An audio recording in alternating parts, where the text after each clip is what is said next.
Welcome to the show we call Just Saying the Obvious, and I'm your host, Dennis Conforto, but you can call me Dennis. This is our very first episode of this show, and we will be talking about the first year of the second term of President Trump. Today is the final day of his first year, and in this episode, we will be talking about his policies of his administration that he enacted to improve our world, our nation, and each American individually. So it is a lot to consider. So let's get started.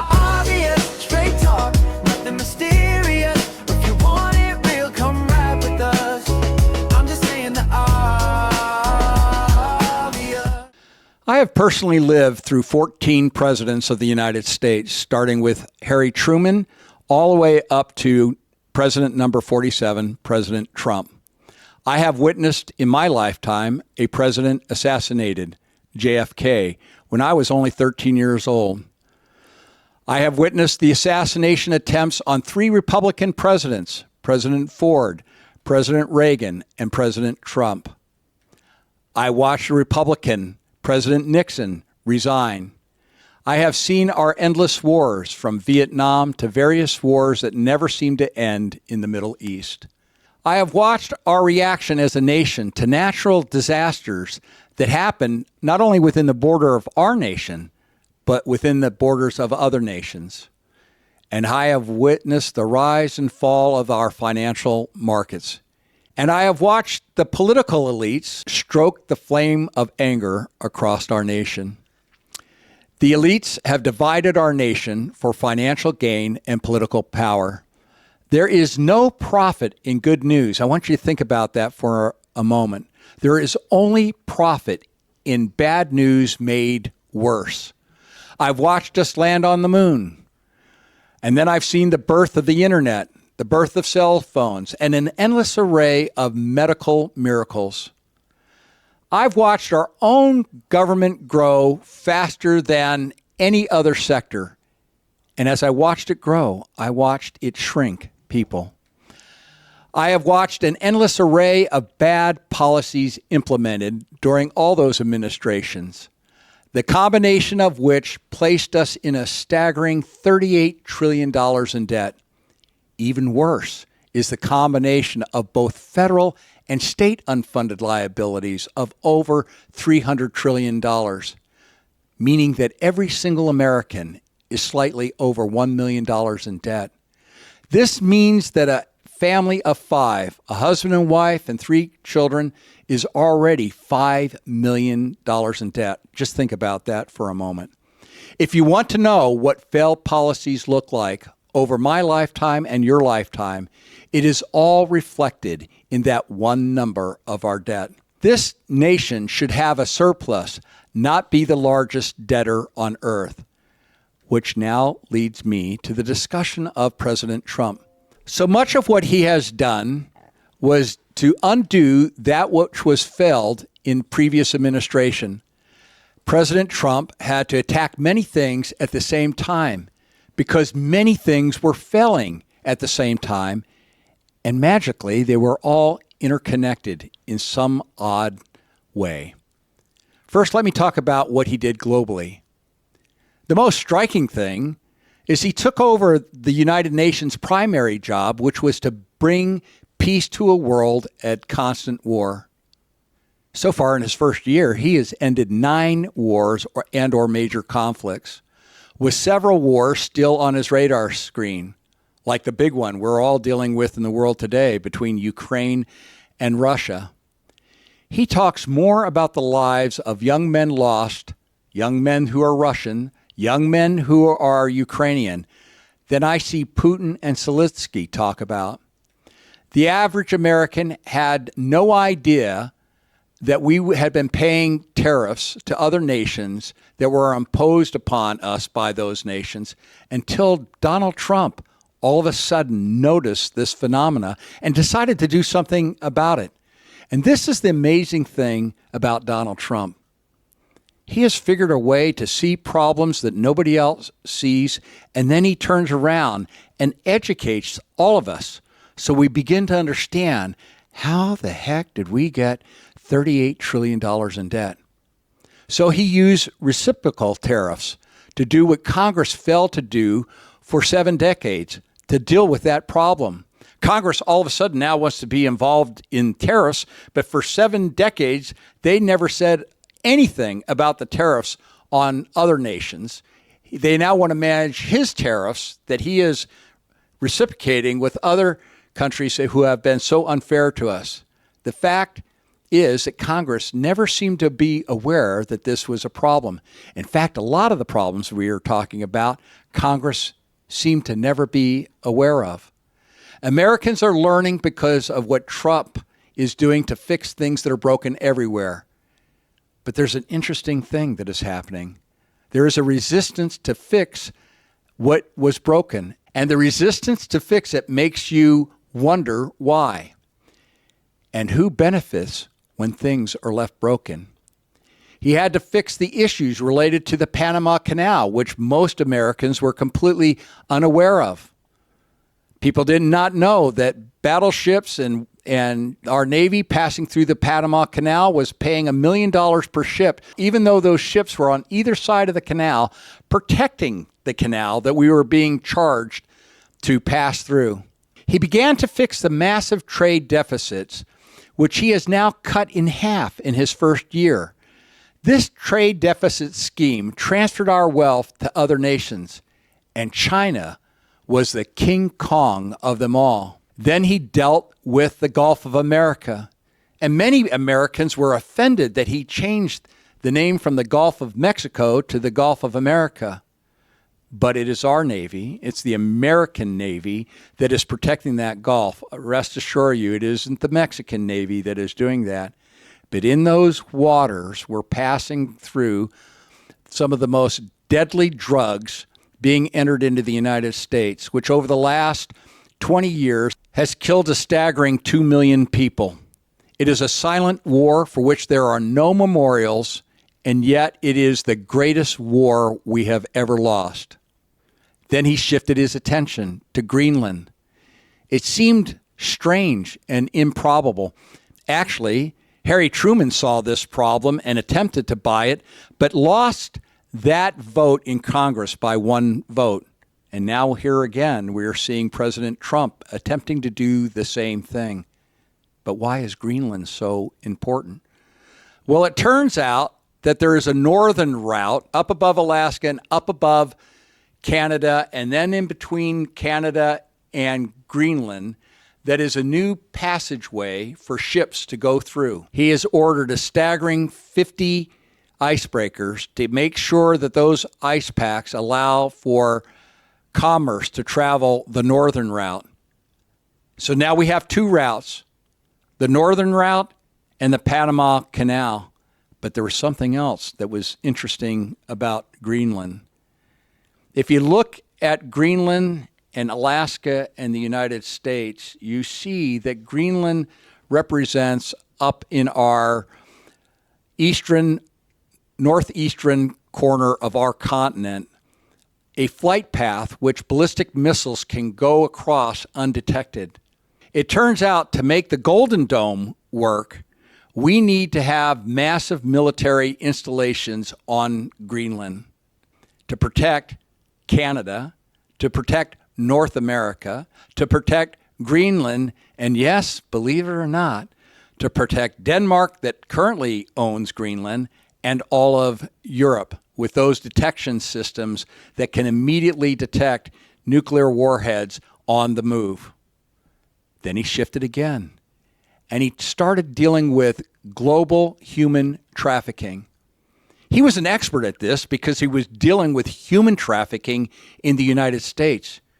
And he was warning the whole world, pay attention to your borders, secure your borders, concentrate on making each of your own countries great again. And so that shift we now see happening in the United Kingdom. We see it happening all over Europe, where new candidates running for the heads of those countries are mimicking the same talking points of President Trump that have a sense of common sense about them that need to be duplicated.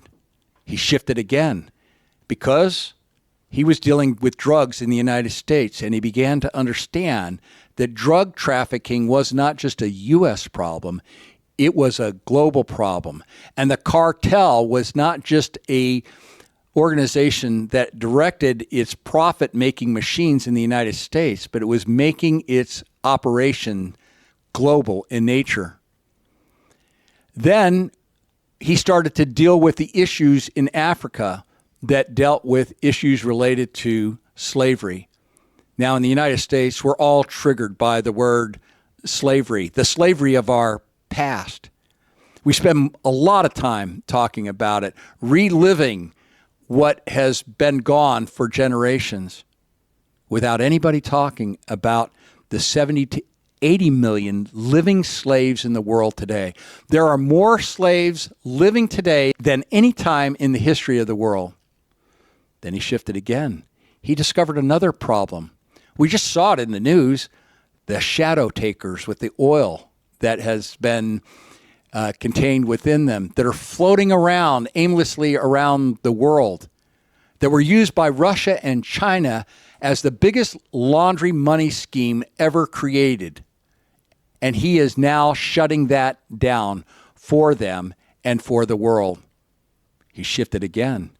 This time he went to the Paris Climate Accord, where he had a situation where the United States was paying the most to keep the accord alive, then was allowing other nations to delay for decades what we had to implement today, making us uncompetitive around the world. And so he moved us out of the Paris Climate Accord to ensure that we remain competitive and to make sure that energy costs were going down. It turns out that the high cost of energy was a greater insecurity to the world than whatever green energy was trying to achieve. Then he shifted again. He withdrew just recently from 66 international organizations, of which 31 were UN related and were considered full of fraud, waste, abuse, and duplication. Billions and over time, trillions of dollars that contributed to our national debt. Now that's just what he's done in the world that has impacted almost every living person on the planet. Now I'm going to focus what he did for the nation. And the biggest promise he kept was close the border, the very border that the left said could not be closed. Not only did he close it, he sealed it. He completely shut it down, and it forced the cartel to try to implement other tactics, like trying to go across the Gulf of America. He then began deporting criminal illegal aliens to the tune of almost 500,000.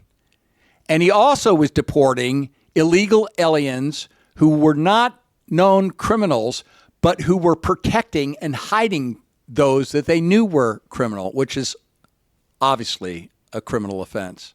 Then, with his program of promising illegal aliens entry back into the United States if they left on their own accord and got in line to do it legally, almost 2 million of them left. So we're now seeing in his first year 2.7 million aliens who have returned to their own country, either in freedom or shackled in chains because of their criminal activities in their own home countries, let alone what they were doing here.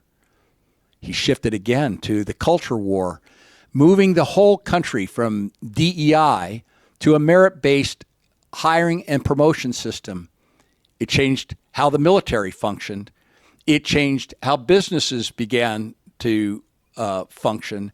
It changed higher education and how it had to begin to rethink what it was doing and how it was educating and even creating a divide in the country that was unnecessary. He tackled another cultural area, a very sensitive area, gender realignment. And he realigned it back to two genders and protecting children to the age of adulthood when they can decide for themselves what surgeries they seek.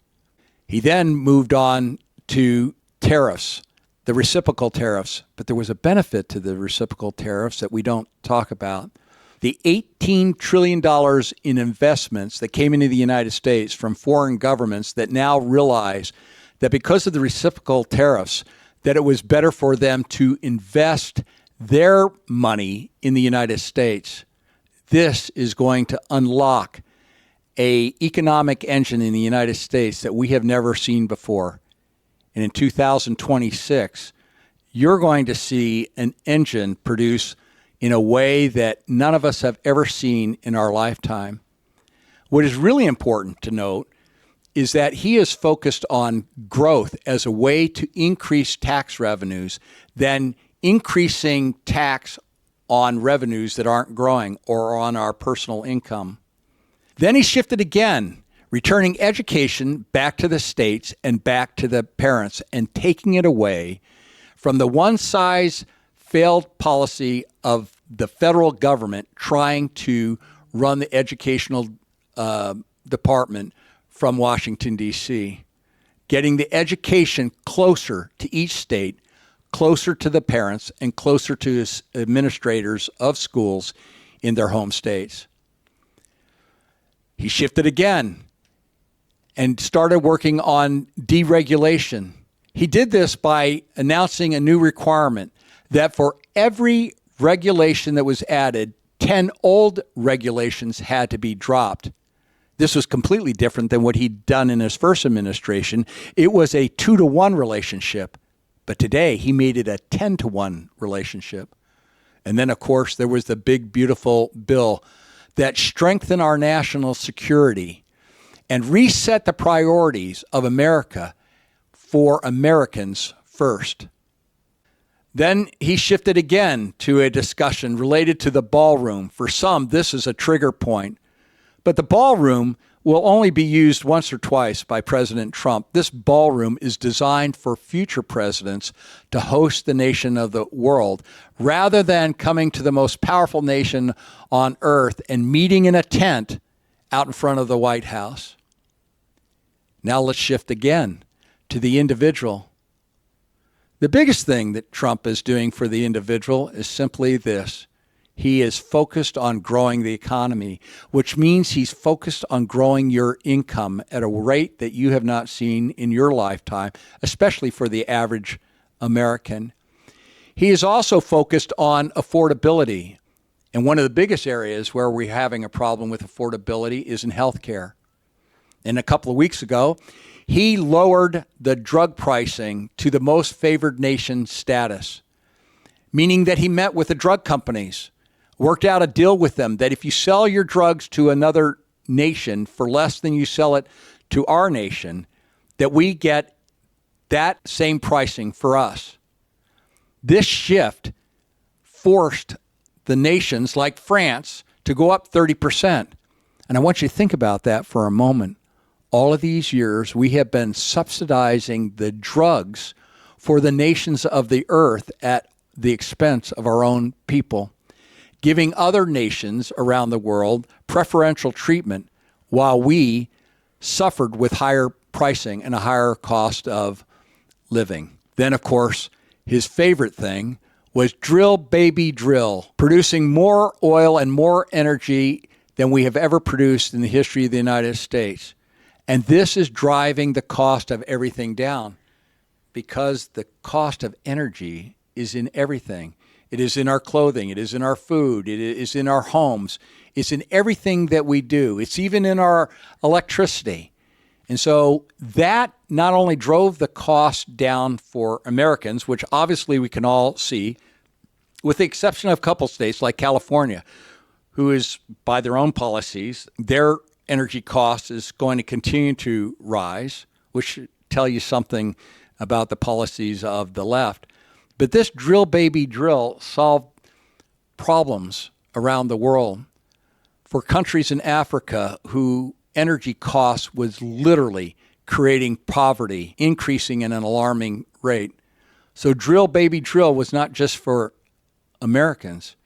Drill, baby, drill turned out to be something for the entire human race.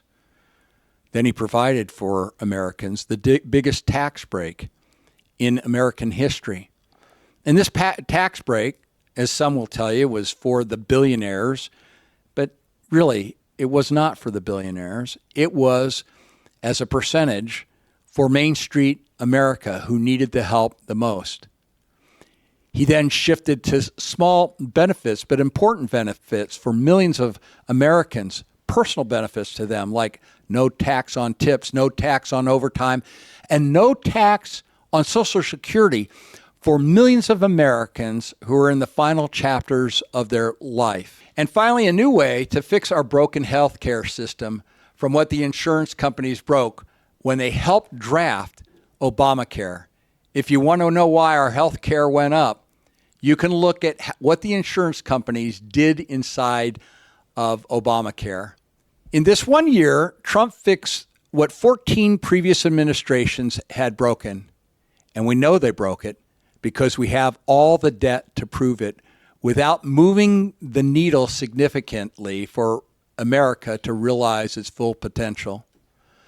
The promises that politicians made in the 1960s are the very same promises that the political elites are making today.